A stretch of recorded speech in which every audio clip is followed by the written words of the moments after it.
Dubai के शेख अब्दुल्ला क्या करने आए अनिरुद्धाचार्य के पास? क्या अनिरुद्धाचार्य इस्लामिक देश में जाएंगे भागवत कथा करने? सनातन की शक्ति, गीता का मान कब समझेगा हिंदुस्तान? क्या अब इस्लामिक देश दुबई में भी बजेगा सनातन का डंका? मैं शिवम तिवारी दुबई के शेख अब्दुल्ला अनिरुद्धाचार्य के पास वृंदावन में आए थे और क्या करने के लिए आए थे यह जानकर हैरान हो जाएंगे आप। जहां हमारे देश में मुस्लिम को छोड़ ही दीजिए, हिंदू में ही बात कर लीजिए कि कुछ ऐसे हिंदू हैं जो हमारे जो भी साधु संत हैं, जो भी कथा वक्ता हैं, जो भी पंडित हैं, सभी को ढोंग कहते हैं और पैसा कमाने का धंधा कहते हैं। तो वहीं पे दुबई के शेख अब्दुल्ला एक मुस्लिम होकर खुद आए थे अनिरुद्धाचार्य के पास निमंत्रण लेकर कि चलिए हमारे दुबई में और वहां पे चल के श्रीमद् भागवत गीता ये कथा कीजिए।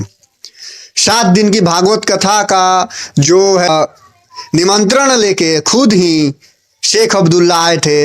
हमारे यहाँ के जो कुछ ऐसे मुसलमान हैं, सभी को नहीं बोल रहा हूँ, कुछ ऐसे मुसलमान हैं जो कथावाचकों को, साधु संतों को ढोंग बताते हैं और वहीं पे दुबई के शेख, दुबई के मुस्लिम आकर भारत में अनिरुद्धाचार्य के पास आए और आकर निमंत्रण दिए कि चलिए हमारे यहाँ और चल के वहां पे कथा कहिए। तो अनिरुद्धाचार्य ने भी गजब का बात कहा। वो बोले कि इस्लामिक देश है, इस्लामिक राष्ट्र है, तो क्या वहां पे श्रीमद् भागवत गीता हो सकता है? सरकार अनुमति देगी?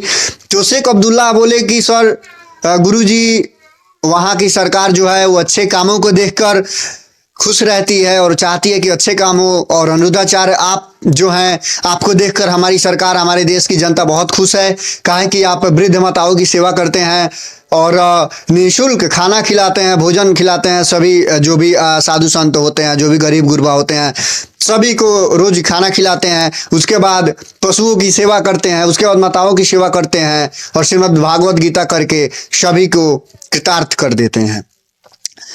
तो वो भी शेख अब्दुल्ला जो है वो अनिरुद्धाचार्य के दीवाने हो गए। ये बहुत बड़ी बात है।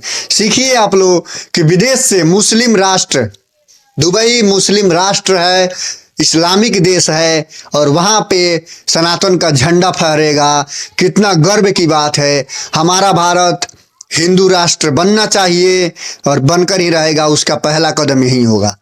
वैसे तो अनिरुद्धाचार्य देश विदेश में जाकर कथा करते हैं और लोगों को कृत कर देते हैं, लेकिन पहली बार कोई सनातनी, कोई हिंदू, कोई सत्य सनातन धर्म को मानने वाले साधु संत, महात्मा, आचार्य, कथा वक्ता मुस्लिम राष्ट्र में जाएंगे और वहाँ जाकर कथा करेंगे, प्रवचन करेंगे और वहाँ के जो लोग हैं वो सभी आएंगे, बैठेंगे। और सबसे बड़ी बात है कि आचार्य जी पूछे कि आप हमारी कथा को सुनते हैं? वो बोले हाँ सुनते हैं। देख सकते हैं आप, अनिरुद्धाचार्य जी जो हैं वो शेख अब्दुल्ला जी को एक भागवत गीता भी दिए हैं, देखिए। और वो ले भी लिए, एक्सेप्ट भी कर लिए।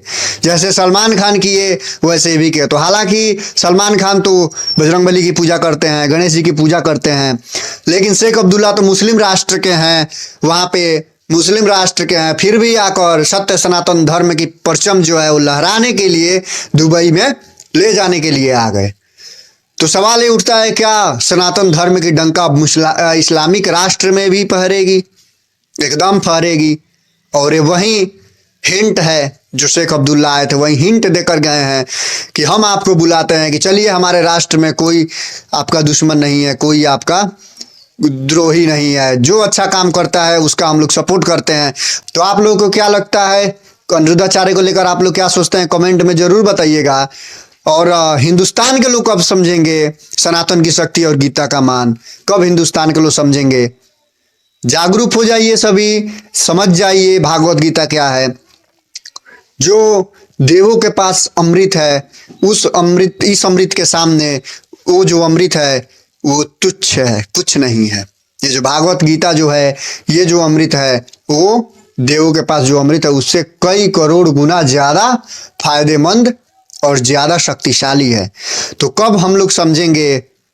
जल्द जागरूक हो जाइए आप सभी और एक शेयर जरूर कीजिएगा। और अनिरुद्धाचार्य को लेकर और शेख अब्दुल्ला को लेकर क्या सोचते हैं जरूर बताइएगा।